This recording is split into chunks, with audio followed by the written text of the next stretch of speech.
Huda, a light in every home.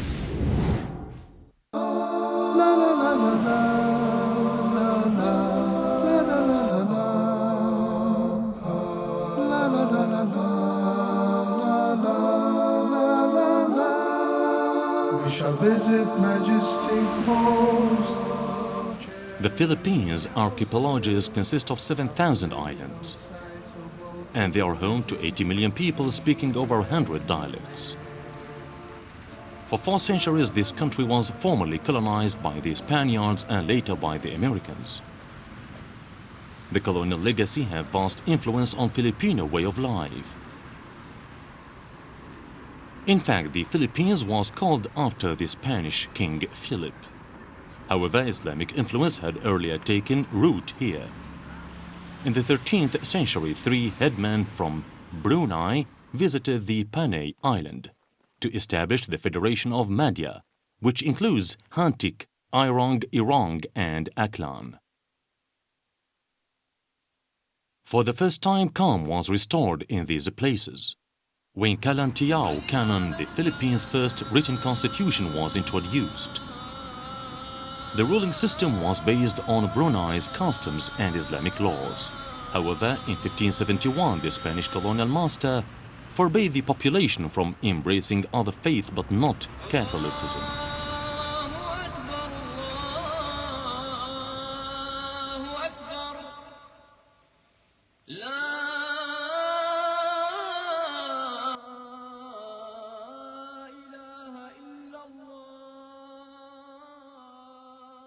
Laws to prevent religious conversion were strictly enforced, and the death sentence was carried out against those who dared to defy. Frightened, the converts escaped from Luzon and took refuge in the Muslim stronghold of Mindanao. However, those who chose to stay suffered immensely, and they were no longer allowed to practice their faith of choice. Before the Spaniards came, this city was ruled by King Sulaiman and King Matanda. Together, they relied on Islamic laws to instill peace and tranquility among their people. Trading was encouraged by Manila became the region's biggest port. However, with the arrival of the Spaniards, they sought to undermine the achievement made by the Malay Sultanate. On top of their agenda was the erasing of all historical evidence relating to the Islamic settlement and its influence. Today, rapid development taking place along the Pasig River only worsened whatever traces of Islam heritage left in the area. The river is far cry from its headway, and occasionally boats still sail through it. Nevertheless, commercial activities are still carried out on the banks of this river, and it provides sufficient livelihood to the people living nearby. Every day, a hive of activity takes place as the boats laden with agricultural produce and timbers from the hinterland arrive to trade, and they will return home with the essentials to sell.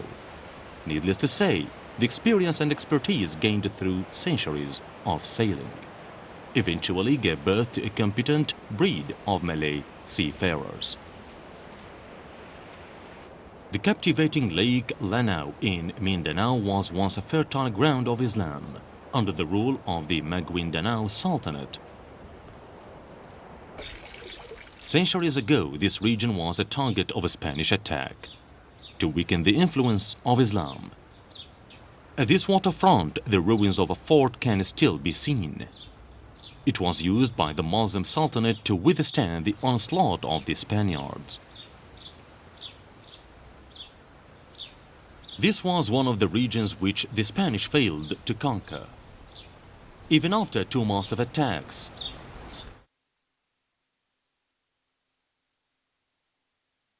the first attack was in 1640. It ended with the retreat of the Spaniards. 250 years later, the Spaniards planned another attack. An armada was brought down from Manila in 1891. Malabang was made the operation headquarters in the preparation to attack Lanao Lake. The Spaniards burnt all the crops of the locals, and the last attack went haywire. resulting in the Spaniards retreating once again, never to come back. So strong was the faith that neither the Spaniards nor the Americans were successful in making inroads here. The sacrifices of these people against the enemies of Islam will always be remembered by the people of Mindanao.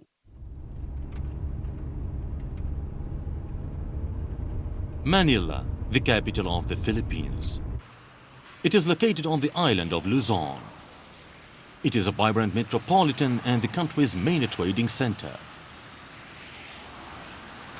Manila was first established by Islam rulers from Johor and Brunei, before the arrival of the Spaniards. The name Manila was said to have originated from an Arabic word, fi amanillah, meaning under Allah's protection. Today, the people of the Philippines enjoy great leap in the fields of politics and economics. However, it is the freedom of religion that characterizes its people in the Philippines today.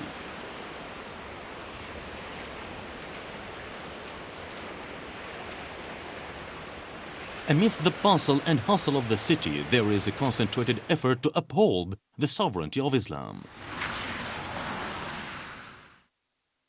This is the office of the Islamic Missionary Council, one of the 89 Islamic organizations in the Philippines.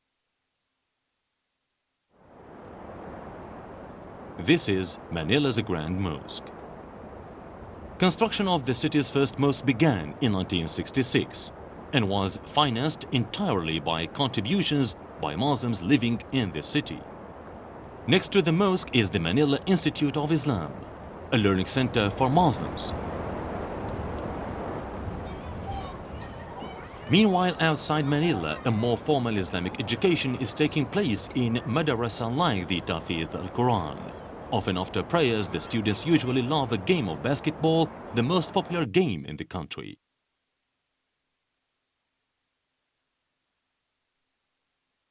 Then they will concentrate on learning about Islam. Fortunately, the captivating landscape provides a soothing effect for those caught in this mind-weary process. Interestingly, the establishment of formal madrasa started at Lanao Lake by Sheikh Muhammad Siddiq. In 1938, using the name Kamil al-Islam Mad al-Ulum. In this curriculum, the Islamic studies are taught, together with English in keeping with the country's Education Act.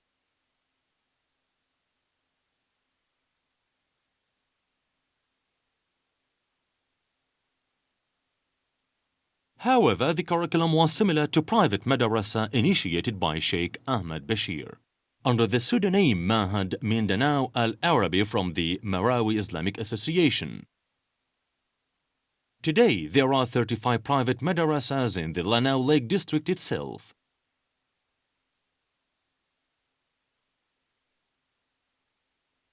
Graduates from these private madrasas can further their studies at the King Faisal Islamic Center, at the University of Mindanao.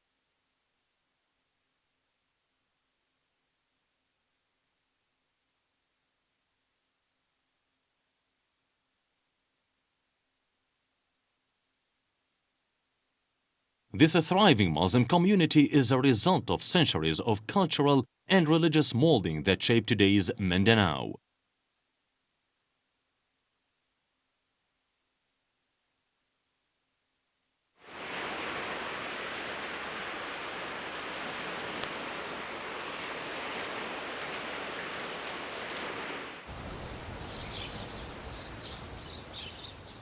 Today, education has benefited and strengthened all levels of the community.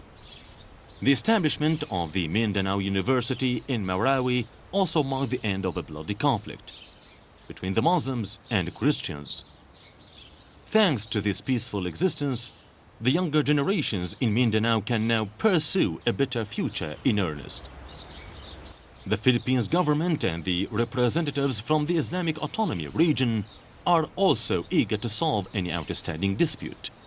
They hope to achieve this by raising the education standards and the living conditions of the local community. Only through narrowing the gap between different economical levels can there be success in eradicating religious differences The situation today is vastly different now. The Muslim students receive a free education from the government, including scholarships from the Islamic Development Bank of Riyadh. There is also a center for memorizing Quran, a contribution by the Saudi Arabia government. Other countries like Malaysia also pledged to establish a center for Malay literature studies, with the hope to unite the Malay race and the Muslim community in Mindanao.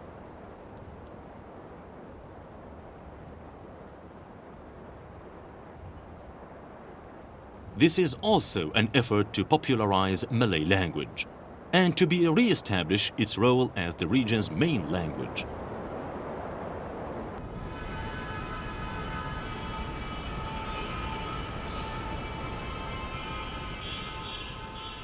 The landmark of this town is the Marawi Mosque.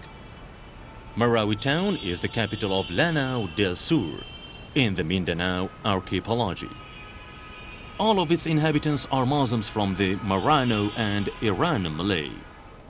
For the Malaysian community here, rice is the staple food. It is also their main produce and important livelihood for the locals.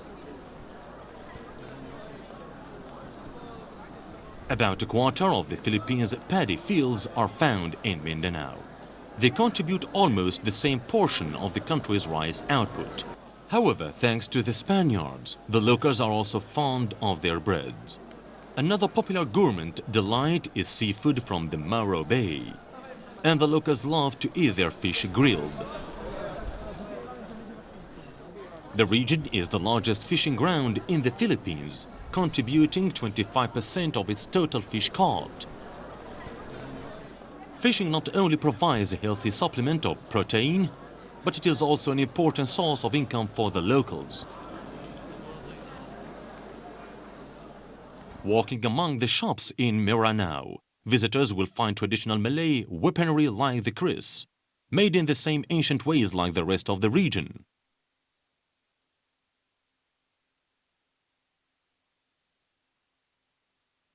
The craftsmen here are skillful, and they rely only on the knowledge passed down through their ancestors.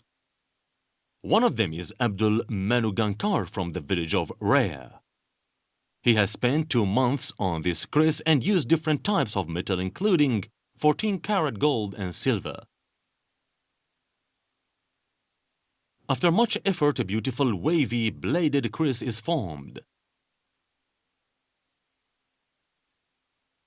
The kris from this village is famous because it is made of highest quality, and it is sought by many aristocrats from Malaysia and Brunei.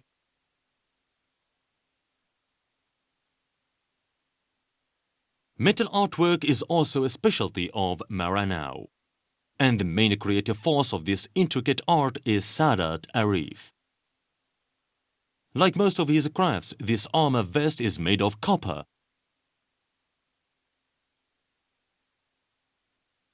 During the medieval time, copper armors were worn by Malay warriors to protect them against the Spanish bullets. It became the symbol that represented the sovereignty of the Maguindanao Sultanate in their struggle against the Spanish colonization. But now its usefulness has changed and it has become a favorite among traditional art collectors. In this far remote region, the villagers have also perfected other distinctive handicrafts like cloth weaving to support their merged incomes. For almost 30 years, Haja Salama worked hard to earn her living by weaving traditional costumes, Songket clothes, praying clothes, and Arabic inscriptured clothes. Today, her resourcefulness has cultivated a blooming cottage industry, which will ensure that the legacy of Maranao cloth weaving will continue into the future.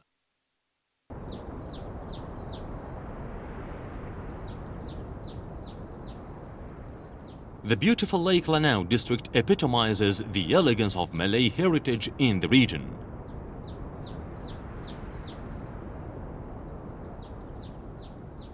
The exquisite creativity of the natives, the charm of Lanao Lake and the fertile soil of Mindanao, Luzon and Visayas, reflects the beauty of the solemnity that Islam propagates, and also reflects the quest to revive and enrich Islam throughout the whole of the Philippines.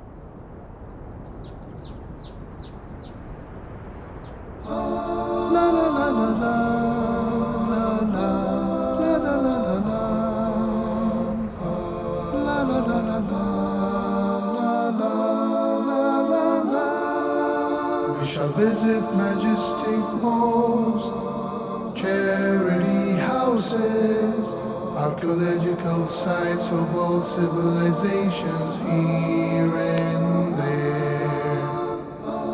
La la la la la, la la la la la la. These central volcanic mountain ranges spread from the east to the west of the island of Java and provide the people with a fertile land to work on.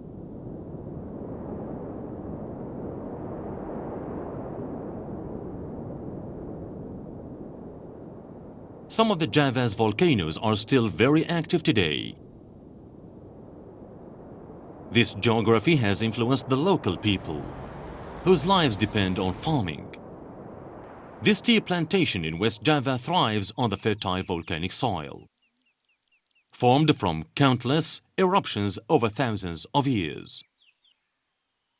The rich soil is not just a blessing, but it also gave birth to some of the earliest civilizations in Java.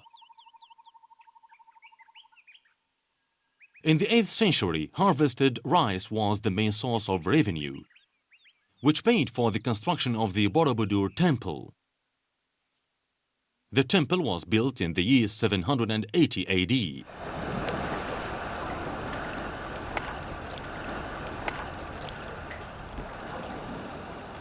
Islam began its foothold in Java through the seafaring forts in the northern coast of Java. Here is the earliest location of the first government and a civilization in Java. It was formerly known as the port of Sunda Kelapa. Now the port serves mainly the Bugis schooners from southern Sulawesi. The name Sunda Kelapa was incorded since the 10th century. The area was later renamed Jakarta, soon after the joint Islamic forces from Demak, Cirebon and Banten, under the leadership of Raja Fatahillah, captured it in 1527. Here lies the old town of Jakarta, and over there is the city of Jakarta. Jakarta has come a long way since its independence 50 years ago. Today, with the progress making a huge leap in the city, it too spurred the arrival of many Indonesians from all over the archipelagos. With independence in 1945, almost 200 tribes in over 27,000 islands finally were united under a new republic. This is Jakarta's main icon, Menara Monas. The tower was built in commemoration of the freedom achieved by Indonesia after 300 years being subjected under Dutch colonialism. This 137-meter tall structure is located right in the middle of Jakarta's Golden Triangle. With so many people arriving in the city, it has created a serious density problem. Today, it is estimated that there are 9 million people in Jakarta alone, out of the 200 million in the whole of Indonesia. Bekan Hari, a common trading practice found all over the Southeast Asia archipelago. Twice a week, tents of over a kilometer long are set up. This form of trading in these makeshift stalls begins at 5 p.m. and ends at about midnight.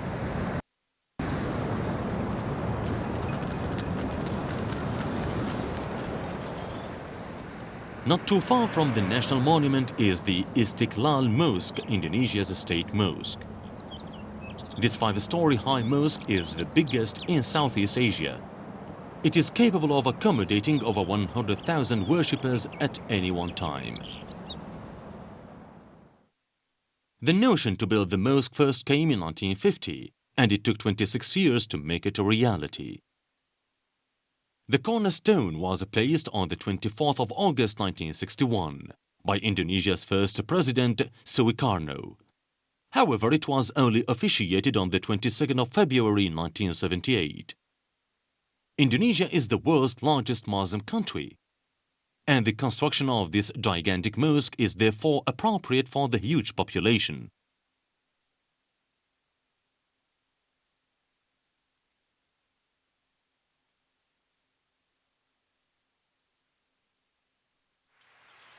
The civilization in Java differs with the one in Sumatra. A pre-Islam empire, Sriwijaya, once ruled here some 1,030 years ago, and its influence spread over many territories in Southeast Asia. Palembang can be vaguely seen from Si Kuntang Hill. Palembang is the center of the earliest Malay government in Southeast Asia. Today, Palembang is the state capital of southern Sumatra and Sumatra's second largest town. Much of its early history can be found on the banks of the Musi River, which flows through Palembang.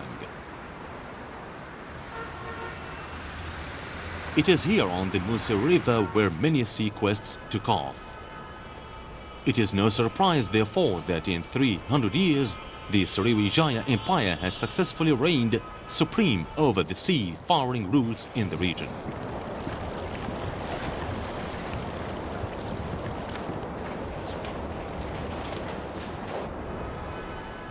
Islam began to propagate earnestly in Sumatra after the collapse of the Sriwijaya in the 13th century. Palembang soon was occupied by the forces from the Islamic Java. In 1675, Sultan Abdul Rahman established the Sultanate institution in Palembang. His heir, Sultan Mahmud Badaruddin, was instrumental in the construction of this mosque in 1740. Palembang was known as Darussalam, and the advancement of Islam took on a rapid pace than previously. Although the Dutch successfully occupied the territory in 1925, Islam continued to be widely accepted. The influence of non-formal education played a vital role in the propagation of Islam in Palembang during the colonial period.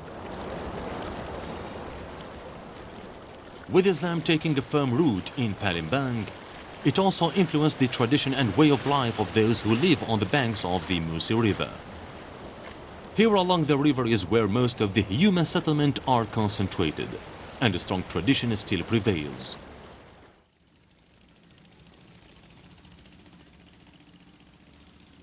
The town is located on what used to be a mangrove. The level of the river in the town is influenced by the tides in the sea. This has resulted in the town to be under the sea level. These houses are known as lanting. The earliest Malay settlement is found within the vicinity of the Kuwin River. The area is famous of the tale of a Malay headman who united the Malays with the Dayak and Javanese, hence the name Banjarmasin.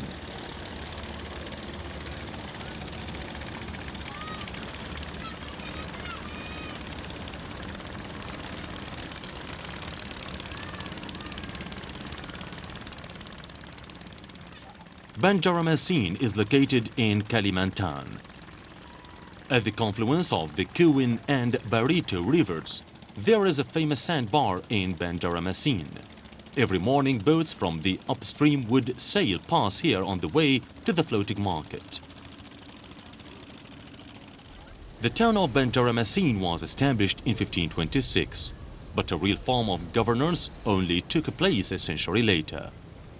The establishment of the government at that time was inspired by the Islam Dema government in Java. The advancement made by Islam also brought changes to the Malays in the 18th century. Banjarmasin is also synonymous with the name Sabilul Muhtadin. Sabilul Muhtadin is the title of the book written by Sheikh Arshad al-Banjari, a renowned Muslim intellectual in the field of writing. Today, this mosque Banjarmasin is named after this famous book, and also as a sign of respect for this acclaimed man.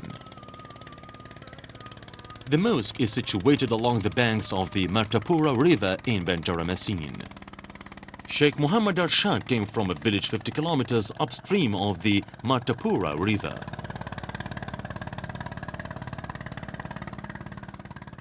The land across the river was awarded to Sheikh Muhammad Arshad by the Banjar Sultan. When he returned from Mecca in 1772, for 30 years he taught there and also sought to gain religious knowledge. This place is now known as Kampong Dalam Pagar.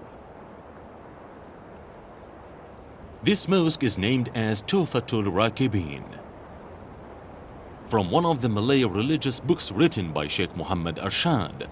The mosque also served as the original pesantern or school of Sheikh Muhammad Arshad. The descendants of Sheikh Muhammad Arshad still carry on the traditional religious education.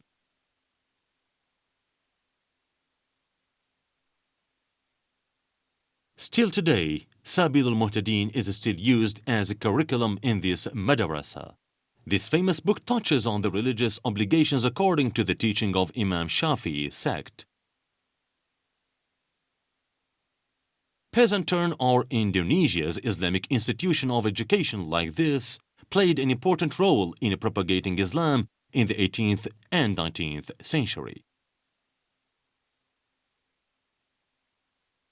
During the same period too, the role played by the institution of the Sultanate in Southeast Asia is also limited because of the obstacles imposed by Western colonialism.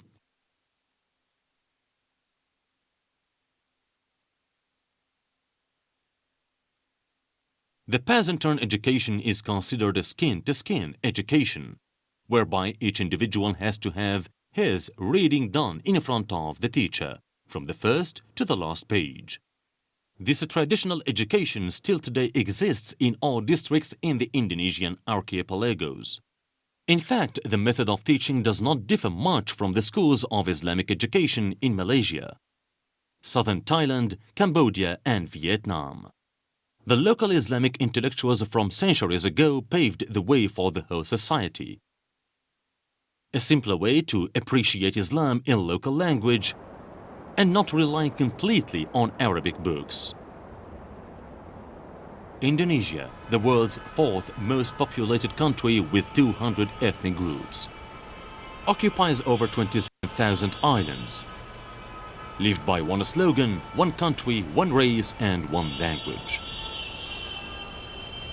It is no surprise that Islam has spread far and wide throughout Indonesia.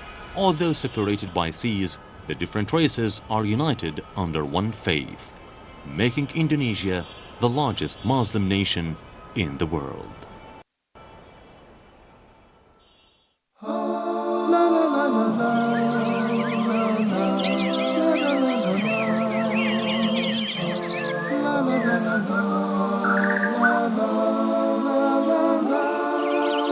We shall visit majestic halls, charity houses, archaeological sites of all civilizations here and there.